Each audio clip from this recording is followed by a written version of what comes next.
Hello. Okay, so it's a choose your own adventure today. We can either sit down here and we can talk. If you would like to stand up at the lectern, you're also welcome. Whatever's going to feel most comfortable with your presentation. If you'd like to stand up and walk around the stage, the choice is yours, depending on how you would like to do your deep dive. So let's start with using finance as a way to reduce your carbon footprint. I think this is really interesting. So Jacques Dehaan is the Director of Sustainability at CBA, and he's going to discuss the role of sustainability-linked loans and how linking business growth with environmental outcomes is becoming essential in today's finance landscape. So we're going to hear from Jacques, but we're also going to hear from Nigel. So Crystalbrook, I believe, were the first customers to get involved with a sustainability linked loan, and I'm very interested to hear how that process all went down. So why don't we start with Jacques first? Thank you, James. So as part of CommBank's strategic priorities, we're very focused on supporting Australia's inclusive transition to a more resilient, prosperous and sustainable economy. Part of that is obviously supporting our customers, and that support includes sustainable finance, which is why I'm very pleased that Nigel's joining us here today. Nigel is, as you've been introduced, the CFO of Crystalbrook Collection. They were one of our first clients, or our first client to do a sustainable finance transaction in the hospitality sector. So I might ask Nigel, just for context, to introduce Crystalbrook and give us an overview of their sustainability objectives. Thanks, Jacques. Crystalbrook. So for those that don't know us, we are a hotel developer, we're a hotel investor, a hotel operator, and we do all this under our own brand.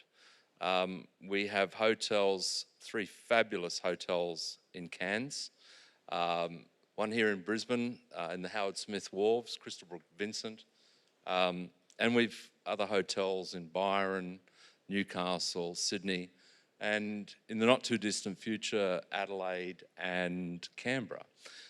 We have strong aspirations to continue our growth in investing and operating hotels under the Crystalbrook brand.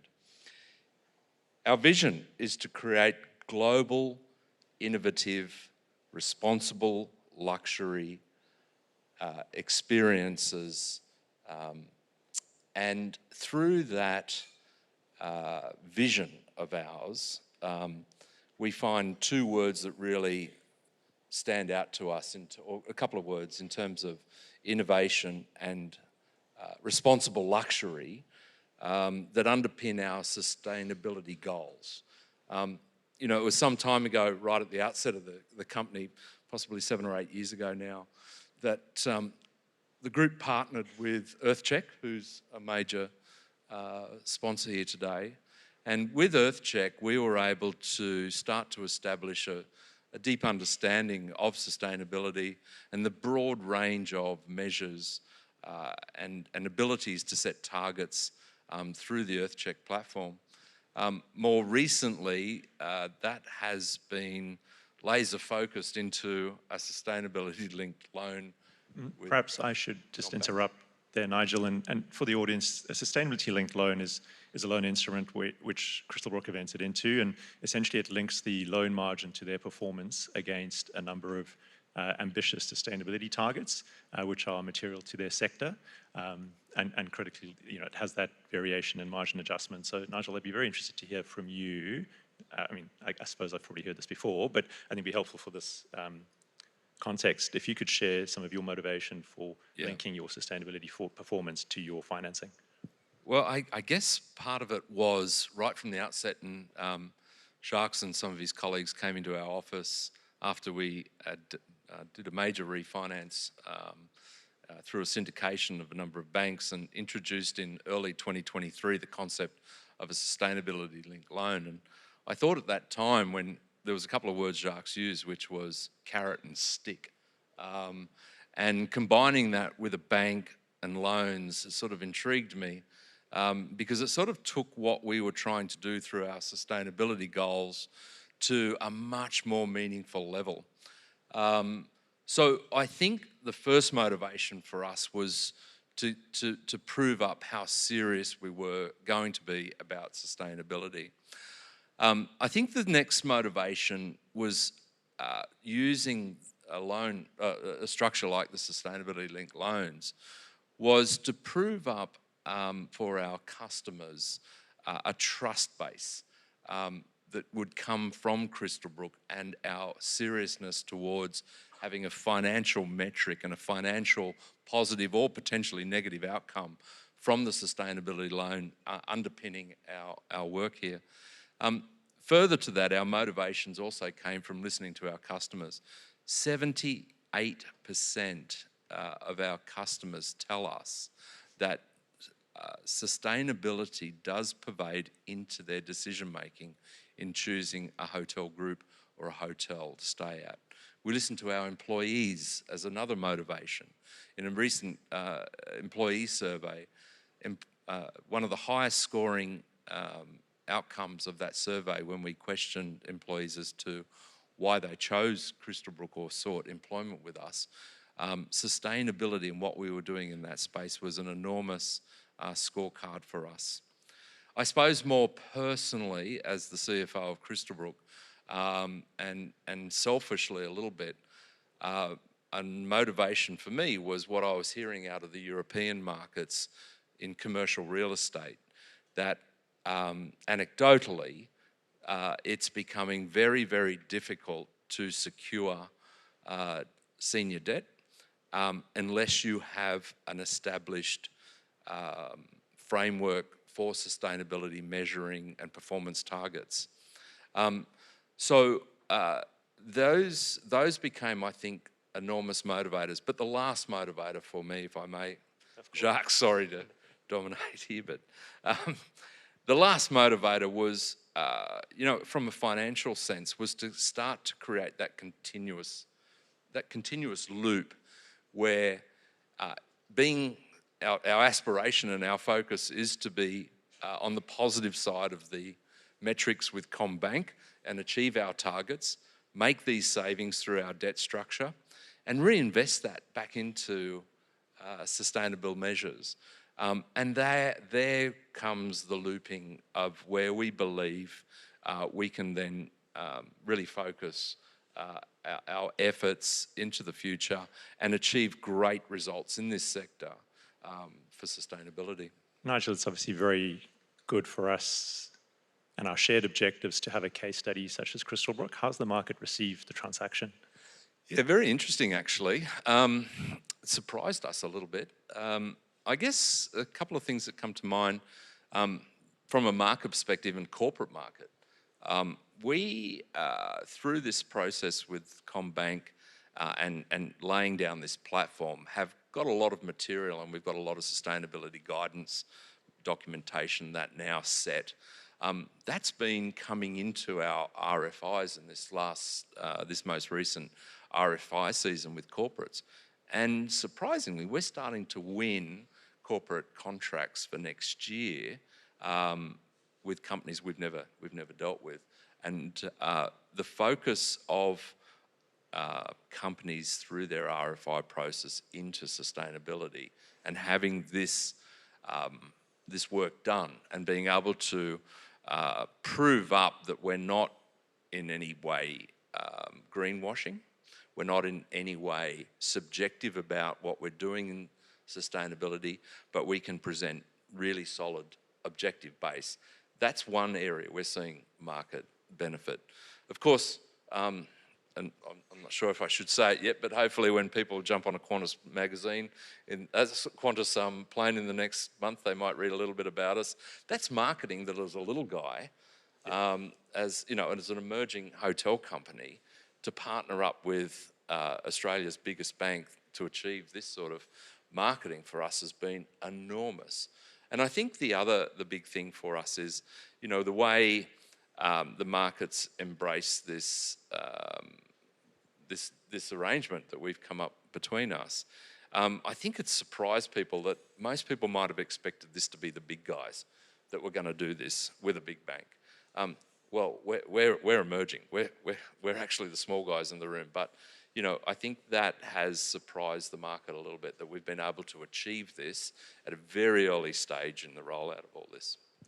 It's really nice to hear that a lot of the benefits or potential benefits I pitched to you back when we first met have been realised or come true. So that's really good. Nigel, having been through this process, what key learnings and insights, have you gained? And if you were to share or offer any advice to other companies looking to consider sustainable finance? Yeah, I think one of the biggest learnings was the galvanisation of our teams. I didn't realise, when we engaged in this process back in early 2023, we came out of it. I thought when Jacques presented this that we were going to be done and dusted by sort of June 2023. It took us till June 2024. But what in that time frame, I was surprised at just how meaningful it became to our employment community, our collaborators. And it was tough, I have to say that. But out of toughness came something really sweet, and that was a pride that our employees now, we all share, that we got out the other side. We've been able to capitalise on some great marketing and position on this whole arrangement. But I hinted there at a time frame too. And I think the advice and the learning is don't underestimate. If you're going to be serious about this, you're going to be serious about proving up your sustainability credentials. If you're going to be serious about bolting yourself and your debt structures to a major bank for carrot and stick, you've got to get going now if you haven't already started. And we did have a great platform with EarthCheck. It was up, it was running. But to go to that next level and couple a whole finance structure to some major targets of sustainability, as I said, we thought it was going to take 6 months, it took 18 months. But that's, I think, the biggest advice I can give people now. If you are serious about this, get going now. Sounds like you also got some great results. Hearing that the customers loved it, that a sustainably linked loan has brought benefit to both Crystalbrook Collections, to the customers, and then that CBA is providing such a fantastic product is wonderful. I've had some great times out the front of a Crystalbrook Hotel in Cairns as the Cairns Ironman is on. What an event. The hotels are all full and that town just goes off. So let's move on to waste reduction. It's something that everyone wants to do, but sometimes people need a little bit of direction in the best way to do it. So next up, we've got Rob Chalmers, Executive General Manager of Container Exchange, practical strategies for reducing waste. Tell us all about it. Yeah, absolutely. Thanks for having me along today. I wanted to share a little bit. I might actually grab the clicker because I've got a couple of slides. Oh, let me grab the clicker for you. Hang on, how are you at catching? No, I won't do that to you, Pat. Today I just wanted to share a little bit about COEX as a scheme and how we operate in Queensland, and I guess some of the impact that we're having in our little recycling scheme, but also share some insights in how everybody in this room can play a role in increasing our efforts and improving our container redemption in Queensland. So 2024 for us was a really strong year.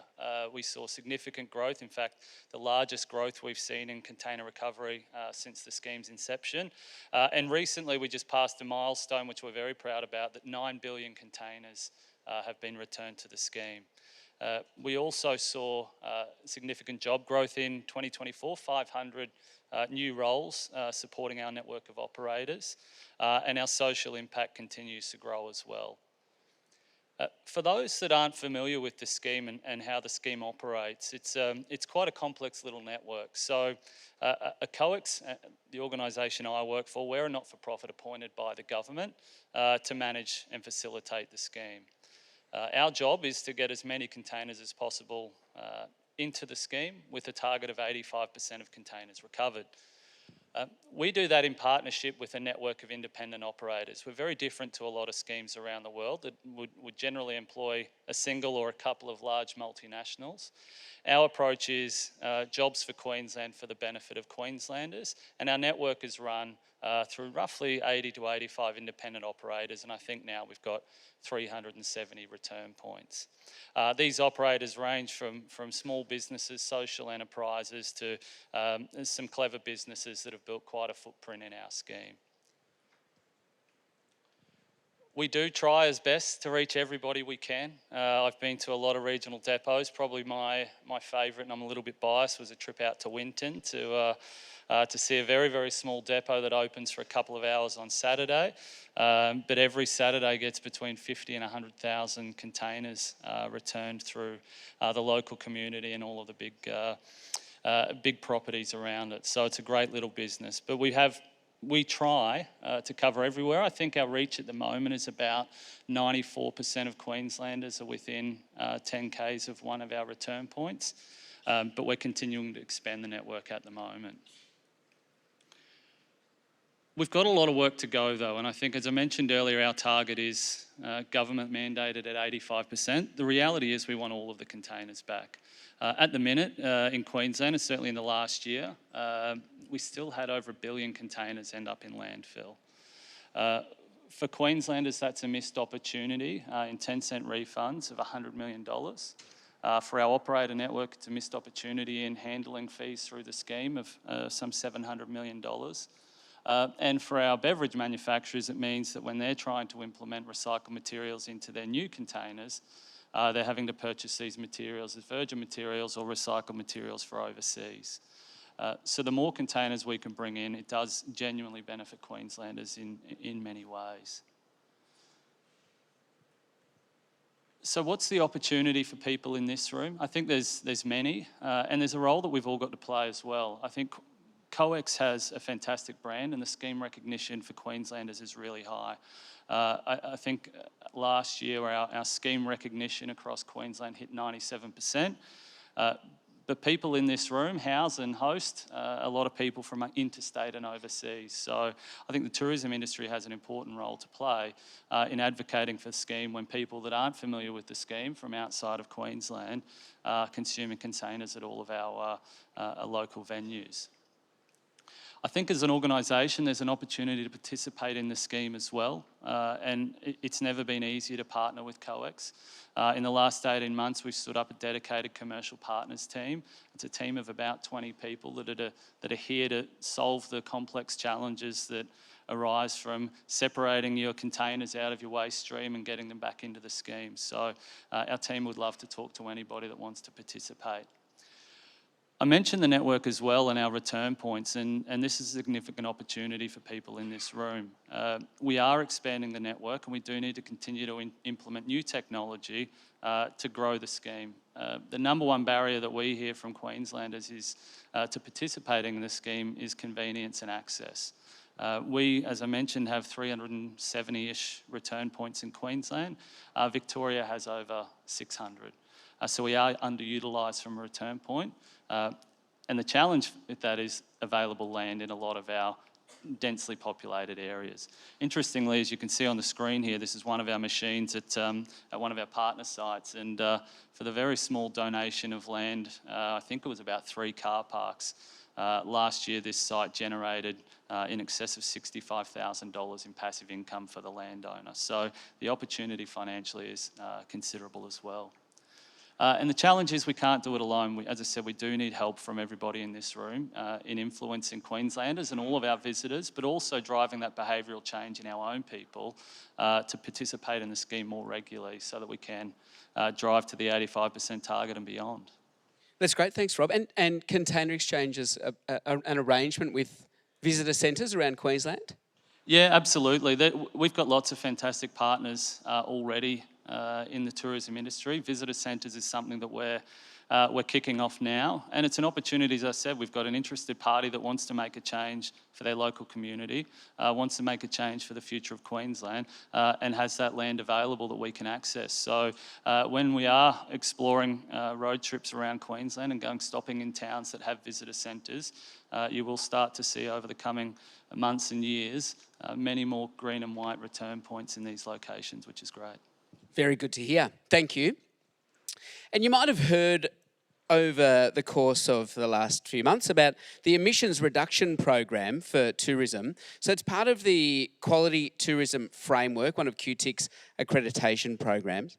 And we've got the CEO of Carbonhalo, Ben Daly, here with us today. So this is all about how businesses can reduce their emissions. Can you tell us a bit about it? Absolutely. And thanks for having me today. And I just want to start, I was born in Queensland, but I'm living in Tasmania right now. And I come to Queensland to thaw my soul, but I'm here to talk to you about climate change, but this room's so bloody cold. It's not in context. So I feel like I'm in a Tasmanian summer here right now. But anyway, yes, we're here to talk about emission reduction, and we'll talk a bit about the program in a minute. But the tourism industry is full of very small mum and dad business, small operators, and together they make a big impact on emissions. But we need to make it easier for them to get involved. And one of the reasons I got involved in this space, and I come from a corporate background, I was working for a company with one of the top emitters in the country, is I was confused by it. And the more people I spoke to, the more I realised that just about everyone was confused by it. So how do we make this simpler and much more accessible? And tourism is such a consumer-facing sector. They're looking for something simpler to get members engaged. So we've built a great program for them and implemented it through the Quality Tourism Framework. So, and I can talk a bit now how that works, if you like. I would love to, and I think everyone would love to know, yeah. Yeah, great. Can I go to the clicker? That'd be great. Yeah, I'm going to stand up too because it feels better. I'll probably just briefly touch on it, but who here is, I know people don't like putting their hands up, but who here feels really confident about emission measurement and emission reporting? Well, there's one over there, you little ripper. I can tell you now, we're dealing with mum and dad businesses and billion-dollar corporates, and just about nobody understands it. And I think for an international, national and local issue, it's amazing still how confused everybody is. However, if you're a sustainable business now and you don't have an emissions program in place, how's it going to sit for you? Is it going to be enough going forward? I love that picture. No, it's not. And there's the next generation looking at your business going, hang on, are you doing enough? The reality is now that emission reporting is now law, and the government's just passed new laws that kick off next year. And you're going to see emission reporting right through the economy now. So in the tourism sector, you've now actually got a tool to be able to do it. So you're not left behind. In working in partnership with the tourism industry, it's actually quite simple now. You've got a free upgrade. So those businesses that have got the sustainable tourism accreditation in the Quality Tourism Framework, and I think across Australia it's about 3,000 tourism businesses that are in that accreditation already. They can upgrade for free and get an emissions assessment now within the Quality Tourism Framework. It's just another button you've got to press. It's called the Turk, and when we launched it in WA, we said maybe it's the sort of the twerk over there, but yeah, and you'll get an emission reduction badge that goes alongside your sustainability accreditation. What is it? It helps you do your measurement of your emissions. If you know nothing about emissions, it doesn't matter. In fact, if you know something about emissions, you'd be the exception. It helps you develop an action plan and helps you communicate it out to your customers in a really simple way. So what's it like to do? So we've got a tourism operator that's using the program. So we've got a little video of them using it to give their feedback. For Australian Age of Dinosaurs Museum of Natural History out in Winton. We are about 660 k's outside of or away from Townsville. It was certainly more in depth than I thought, really challenging me to question some of the things that we had been doing, the processes that we had in place, some things I hadn't even thought about, probably because it's standardising it instead of us being so this is a good idea, let's do it. It's putting it into a process that you can follow. So yeah, it was a little bit more challenging than I thought, but in the return on it, what you get from it, because it kind of puts all of those good ideas into a format that you can process. So that report at the end of it was really invaluable. I would definitely recommend it. It's all about putting things in perspective, putting your own organisation into perspective about the wider picture, but also giving yourself some kind of benchmark to work through, because there's so many things out there that you you can get lost, and it's quite easy to just feel overwhelmed by it, and I can't make a difference, I can't do anything. But the smallest, the biggest organisations, we can all be doing something, and I think that's where this program's really geared, is that you don't have to be a huge entity. You can take those small steps as well and feel empowered by them. I love that it's also online. And you can do it at your own pace, because today's world, everybody's got crazy hours and we're all doing a million things, so it's just nice to be able to just drop it, come back, drop it, come back, and just fill it in as you like. And also, come back in a year's time and see what you've done, see the improvements. Cool. So we've got, go back a slide, but there's hundreds of tourism businesses already doing the program.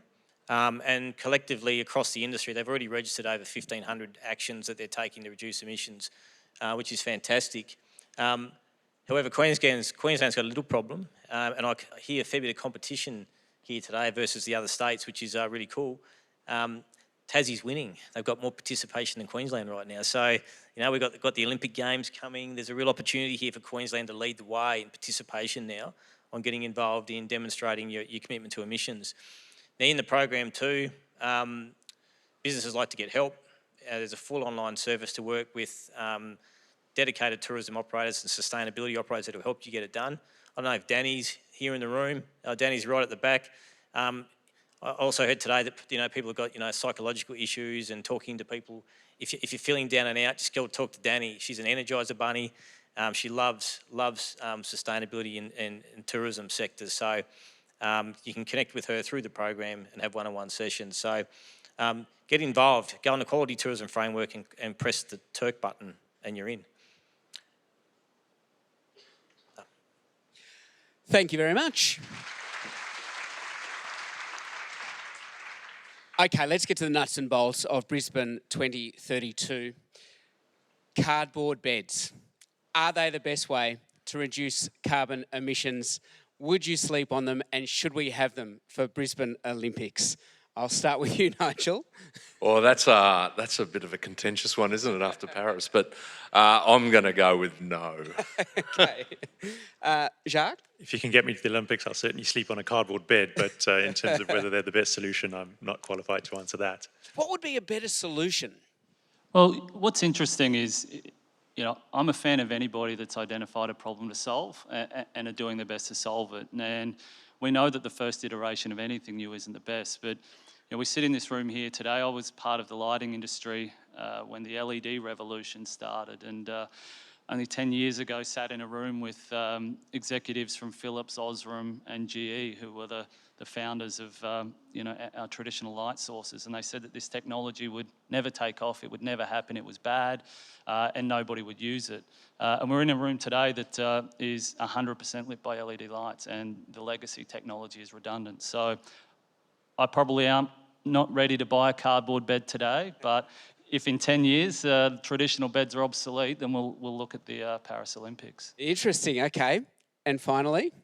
Yeah, I read that a lot of countries end up bringing in their own beds because they didn't want them. So, I think the key message there is if you want to have sustainable tourism, make it accessible as well, I also read another article that said those beds were designed for anti-sex. So I thought, well, that's not good for sustainability of the next generation of extreme athletes, Thank you, Ben. Will you please give our panellists a big round of applause?